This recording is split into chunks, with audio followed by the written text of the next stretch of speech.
Bonjour à tous, j'espère que vous allez excellemment bien et aujourd'hui on se retrouve pour faire la présentation, le débrief de la première manche de la Ligue des champions de cyclisme sur piste 2021 et puis je donnerai également mon avis sur cette compétition. Ça sera en deuxième partie de vidéo mon avis, en première partie de vidéo les résultats et ce que j'ai pensé de ce que j'ai pensé des courses. N'hésitez pas à vous abonner à la chaîne, à réagir dans les commentaires, à mettre un pouce bleu, à partager la vidéo si vous pensez qu'elle peut intéresser votre entourage.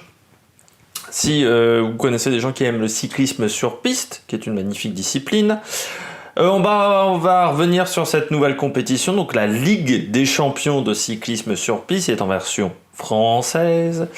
5 manches prévues du 6 novembre au 11 décembre. Donc là, c'était Majorque en Espagne. On ira également en Lituanie. Le 27 novembre, je vous dis pas la ville parce que c'est imprononçable, c'est Panevėžys. Je pense que j'ai pas du tout bien prononcé. Il y aura 2 manches à l'ombre le 3 et 4 décembre avant une finale à Israël sur le vélodrome national Sylvain Adam. Pas le Sylvain Adam, c'est le bienfaiteur plutôt de l'équipe Israël Startup Nation, et ça c'est du côté de Tel Aviv. Bon, alors est-ce que j'ai pris alors, on va passer aux résultats et puis après je dirais si j'ai pris du plaisir à regarder cette compétition. On va revenir un petit peu sur le règlement avant tout. 72 participants, autant chez les garçons que chez les filles, c'est la règle. 18 en catégorie sprint, 18 en catégorie endurance. Du côté du sprint, 2 épreuves, le keirin et la vitesse. Du côté de l'endurance, c'est l'élimination et le scratch. En sachant que le tournoi de vitesse se déroule en une manche gagnante et à part en finale, sinon ce sont des courses à 3 partants. Et du côté du keirin, vous avez une demi-finale et une finale. Les 2 premiers de chaque demi-finale, il y a 3 demi-finales, participent à la finale. J'espère que vous avez tout bien compris. Du côté du scratch, c'est 20 tours et l'élimination, elle est sur une durée traditionnelle, c'est-à-dire une élimination tous les 2 tours. Et en sachant qu'il y a un classement distingué entre les épreuves d'endurance et les épreuves de sprint, c'est-à-dire qu'il y aura 4 vainqueurs de la Ligue des champions cette année, 2 garçons, 1 sprint, 1 endurance, et pareil du côté des filles, une sprint, une endurance. J'espère que vous avez tout compris. J'ai pas dit également, il y a un barème de points à chaque fois que vous gagnez une course, vous gagnez 20 points. Donc si vous gagnez un tournoi de vitesse, vous gagnez 20 points, en sachant qu'il y a un tournoi de vitesse et un tournoi de keirin à chaque compétition, et que les compétitions durent à peu près 3 heures en tout. En sachant qu'il y a pas mal de moments de pause quand même dans ces tournois de compétition. Et je rappelle également qu'il devait y avoir une épreuve en France du côté de Saint-Quentin-en-Yvelines. Sauf que Saint-Quentin-en-Yvelines, je rappelle que le vélodrome est en ce moment encore centre de vaccination. Donc ce n'était pas possible d'organiser une course du côté de Saint-Quentin-en-Yvelines. Après on aurait pu prendre Roubaix. Je pense que du côté des organisateurs, ils sont surtout allés dans des endroits qui payaient bien. Parce que quand vous regardez, à part Londres, qui est une terre vraiment de cyclisme sur piste, la Lituanie, Israël et l'Espagne, on ne peut pas dire que ce soit vraiment des lieux où on ait vu énormément de cyclisme sur piste et énormément de grandes compétitions de cyclisme sur piste, mais on reviendra là-dessus en deuxième partie de vidéo. On va commencer par le tournoi Tiens, on va commencer par les filles. On va commencer par le tournoi de vitesse du côté des filles.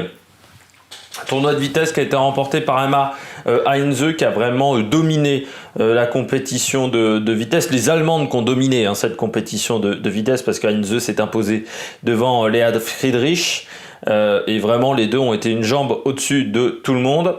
Troisième, Kelsey Mitchell, en sachant qu'il n'y a pas de finale pour la troisième place. Je pense que c'est pris au temps sur les 250 derniers mètres, parce que pour le classement. Mathilde Degros, qui a été en grande difficulté sur cette épreuve de sprint, éliminée au premier tour. Elle finit 11e de cette épreuve de sprint. Lauriane Geneste, elle s'en est très très bien sortie, comme l'autre canadienne, Kelsey Mitchell, puisque 3 et 4, ce sont 2 canadiennes. Et c'est vrai qu'on voit là aussi tout la nouvelle stratégie, on va dire, du cyclisme canadien doit être très présent sur la piste. Parmi un petit peu les surprises sur ce tournoi de vitesse, on pourrait dire Shmeleva éliminée d'entrée. Également Minasato, la japonaise, éliminée extrêmement tôt. Ou Brass Penix également, qui n'a pas été incroyable. Il y avait également une épreuve de Kerin. Du côté de l'épreuve de Kerin, c'est Kelsey Mitchell qui s'est imposée là aussi, je dirais assez facilement, devant Emma Heinze, Léa Friedrich et Marta Bayona. Mathilde Gros a fini 5e, elle était en finale, elle a passé même, je trouve, elle a été plus forte en demi qu'en finale, parce qu'en demi elle me faisait vraiment belle impression, et je pense qu'elle s'est bien dépensée en demi. C'était un peu compliqué ensuite derrière en finale. Starikova par exemple, qui a été éliminée très tôt, comme Lauriane Genest, ou encore Capwell, la britannique, mais c'était pas forcément la tête d'affiche du côté des britanniques. Du côté des épreuves d'endurance, Cathy Archibald a remporté l'élimination, là aussi sans être mise trop en difficulté, et Cathy Archibald avait déjà fait 4e de l'épreuve de scratch sur 20 tours. L'épreuve de scratch qui a été remportée par Maggie Cole-Lister, qui est partie à mi-course vraiment, et puis qui s'est isolée devant Balezite, la lituanienne, et c'était Sterak, la Bélarusse. Les trois sont partis, alors, au départ la canadienne, puis les deux autres l'ont rejointe, et elles ne sont jamais fait rattraper par le reste du peloton, donc a été battue au sprint par Cathy Archibald. Il n'y avait pas énormément de monde sur les épreuves d'endurance du côté des filles. On va pas se mentir que c'était pas la folie au niveau de la starting list, à part Kirsten Wild qui a fait 8 et 2, 8 du scratch et 2 de l'élimination. Sinon derrière, c'était pas foufou quand même sur les épreuves d'endurance féminines. Du côté des garçons, il y avait des épreuves de sprint. Du côté des épreuves de sprint, Lavrezen a dominé. Premier du tournoi de sprint, deuxième du Kerin. Il a été très très fort, il a vraiment fait mal à tout le monde. Il a fallu du grand Stéphane Butticher qui nous a fait un premier tour de Kerin assez formidable, où il est quasiment resté en tête pendant toute la course. Il a été très très fort également sur le Kerin lors de la finale, où il a été intelligent. Jeffrey Hoogland a fini 3e des deux tournois, et Yakovlev, qui a été un petit peu la surprise sur le tournoi de sprint, parce qu'on ne l'attendait pas à la 2e place, qui a fait vraiment une très très bonne course. Ça a été compliqué pour les Français, que ce soit Ryan Elal et Tom Derach, qui ont fini 7 et 11 de ce tournoi de vitesse, et qui ont été un petit peu en difficulté sur le tournoi de Kerin, remporté donc par Butticher devant Lavrezen et Jeffrey Hoogland, et un bon Nicolas Paul également, le concurrent de Trinidad et Tobago, qui a fait 5 et 4e. Excellent. Et Hugo Barrett, un peu la surprise également du Kerin, 5e. Là aussi pas le plus grand nom de cette discipline. On a eu un Maximilian Levy qui a fait 13e des épreuves pas terribles, comme Dimitriev, 10e simplement de la vitesse, ce qui est pas incroyable. Il est capable de faire mieux. Du côté de l'endurance, Corbin Strong qui a dominé les deux courses, le scratch et l'élimination. On peut être surpris par les Britanniques. Ed Clancy 17e seulement, Reese Brighton 9e, alors 3e du scratch mais simplement 15e de l'élimination. Ils se sont fait éliminer quasiment dès le départ en élimination, comme Claudio Imhoff. Après Claudio Imhoff, on est un petit peu habitué, hein. On se demande comment il a réussi, même Claudio Imhoff, à rentrer dans cette Ligue des Champions, parce qu'on nous avait dit qu'on devait avoir les meilleurs cyclistes sur piste du monde. Claudio Imhoff, moi je l'ai jamais vu passer plus de 2 éliminations, plus de 4 tours sur une course à l'élimination, hein, donc c'est assez surprenant. Aaron Gade, le néo-zélandais, qui a été aussi assez régulier sur les deux épreuves. On peut saluer la belle 3e place de Sébastien Moral, espagnol, du côté de l'élimination. On va passer donc au classement aux généraux. Du côté des filles, c'est Emma Heinze qui est en tête devant Kelsey Mitchell et Léa Friedrich, 37, 35 et 30 points. Mathilde Gros est 7e pour le moment avec 16 points. Du côté du classement de l'endurance, c'est Cathy Archibald qui est en tête avec 33 points devant Maggie Cole-Lister avec 30 points et Olivia Baleziste 28 points. Voilà pour ce classement du côté des filles. Du côté des garçons, du côté du sprint, c'est Lavrezen qui est en tête avec 4 points d'avance sur Butticher et 7 sur Hoogland. Nicolas Paul est 4e et Yakovlev est 5e. Ryan Elal 7 avec 14 points et Tom Derach 9e avec 12 points. Et du côté de l'endurance, c'est Corbin Strong en tête avec 10 points d'avance sur Yuri Letao, qu'on avait vu notamment au championnat du monde. Je crois qu'il avait fait 3e de l'élimination du côté de Roubaix. Gavin Hoover et Aaron Gett dans ce classement. On passe à ce que j'ai pensé de la compétition. Deuxième partie de vidéo. Ça m'a pas... ça casse pas trois pattes à un canard, comme on pourrait dire. C'est-à-dire que Eurosport nous a quand même vendu ça comme la révolution du cyclisme sur piste. Bon, quand on emploie le terme révolution, c'est-à-dire retrouver un petit peu la ferveur qu'on avait dans les années 50, 40 du côté du cyclisme sur piste, qui était presque plus populaire que le cyclisme sur route à ces époques-là. Notamment au Vélodrome d'hiver, nous en France, qui a ensuite connu des heures un peu moins fastes pendant la Seconde Guerre mondiale.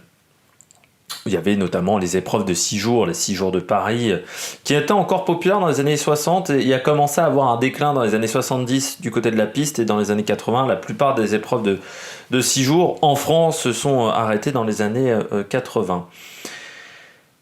Là, ce que j'ai vu, c'est une épreuve de Coupe du Monde de cyclisme.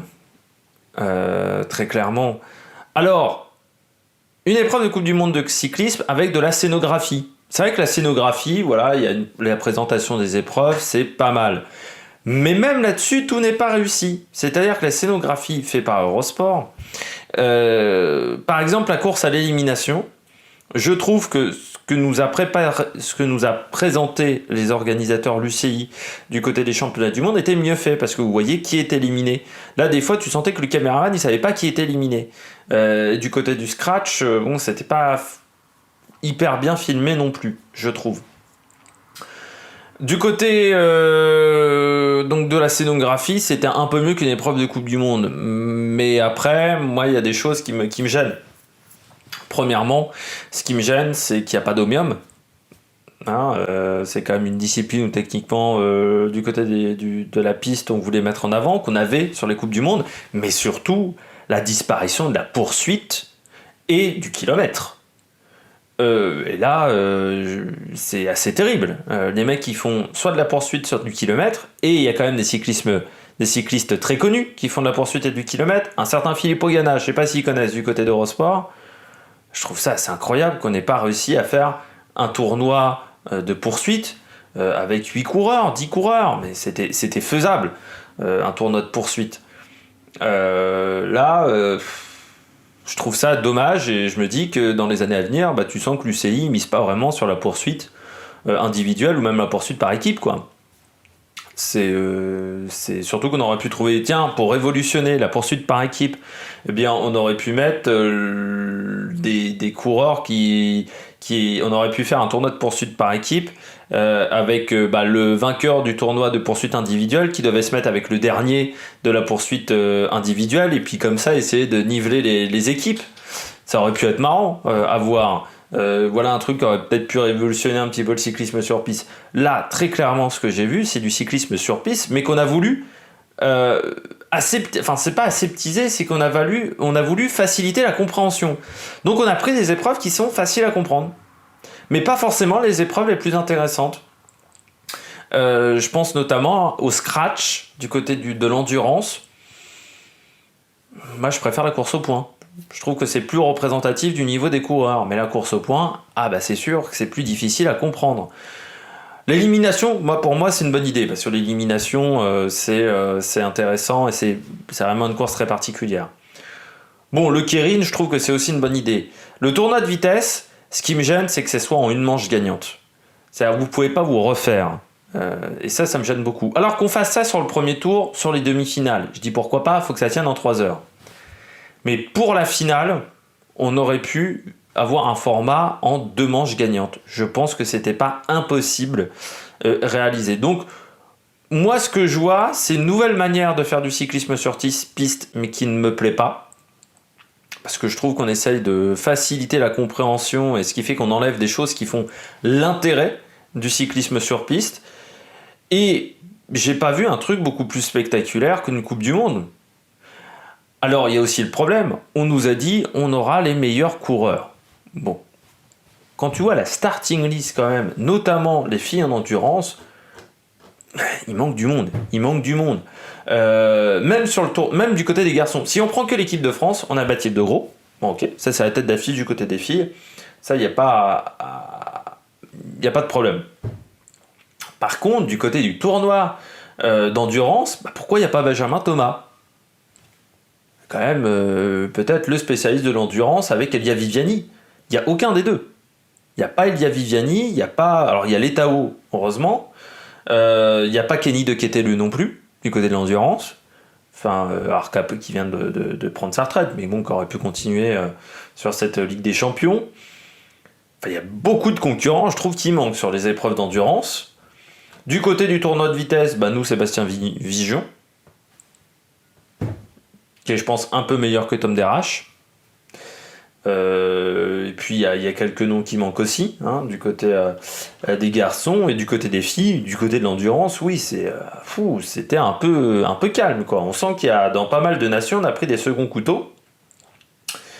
Mais ce qui est aussi le fait des endroits où on fait les manches de cette Ligue des Champions, parce que, excusez-moi, mais Palma de Majorque, donc la ville en Lituanie, je la reprononcerai pas, et Tel Aviv, ce sont pas des terres de cyclisme sur piste. Si on veut retrouver la ferveur du cyclisme sur piste, faut peut-être aller dans les lieux sacrés du cyclisme sur piste. Je sais pas, Gand par exemple en Belgique, en France, je sais pas, notamment le Roubaix, notamment, voilà, on aurait pu aller en France, en Allemagne, Berlin, qui a quand même un très grand vélodrome. Bon, là, on va quand même dans des endroits, j'ai envie de dire, exotiques. On aurait même pu aller en Amérique du Sud, parce qu'en Amérique du Sud, vous avez la Colombie, vous avez des terres de cyclisme sur piste également en Amérique du Sud. Bon, là, je crois qu'on a plutôt privilégié les moyens financiers. C'est un peu le souci que j'ai avec cette compétition. Alors, il y a des choses qui sont bien, par exemple le fait qu'on puisse mettre des sponsors sur les tenues. Les tenues ont été modifiées. Donc vous voyez déjà la nationalité du concurrent, ça c'est bien. Et vous voyez donc s'il a ses sponsors, ça c'est vrai qu'en termes de moyens financiers c'est intéressant. Malgré tout, sur les tenues, vous voyez pas le nom des coureurs. Ça aurait peut-être été pas mal.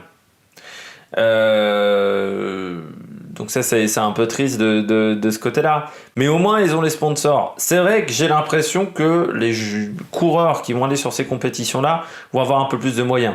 Et on s'aperçoit aussi que comme on a les sponsors, il y a beaucoup de concurrentes, notamment Lauriane Geneste, qui n'a pas de sponsor. Alors que bon, la fille a quand même été très présente aux Jeux Olympiques. Donc c'est assez triste de ce côté-là. Mais moi ça m'a pas convaincu.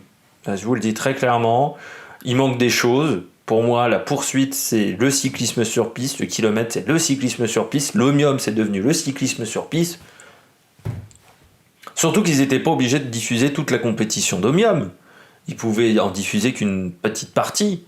Voilà, ils auraient pu ne pas diffuser le premier tour de la vitesse. Hein. Ça n'aurait pas été non plus une insulte. Tu sais, en Ligue de Diamant, des fois ils diffusent des portions en enregistré, parce que là ils se sont inspirés, c'est la Ligue de Diamant, c'est d'athlétisme, hein, l'inspiration de cette Ligue des Champions de cyclisme, hein, ils se sont inspirés de cette compétition là, mais je suis pas convaincu. Puis du côté de l'athlétisme, on a les stars, alors même si on n'a pas les stars sur toutes les épreuves, quand même sur certaines épreuves on a les top coureurs. Là en termes de stars c'est très limité, quoi, hein, moi je trouve. Donc je vais parler des autres compétitions, des autres tournois, parce que déjà ça sera au mois de novembre, au mois de décembre. En termes de cyclisme, hein, on va pas se mentir, c'est calme en ce moment. Mais moi ça m'a pas convaincu, et je pense que c'est pas la révolution du cyclisme sur piste, et ça m'étonnerait qu'avec cette compétition là on arrive à redynamiser le cyclisme sur piste. J'espère que vous avez aimé cette vidéo. Si vous avez aimé cette vidéo, n'hésitez pas à vous abonner à la chaîne, à réagir dans les commentaires, à mettre un pouce bleu.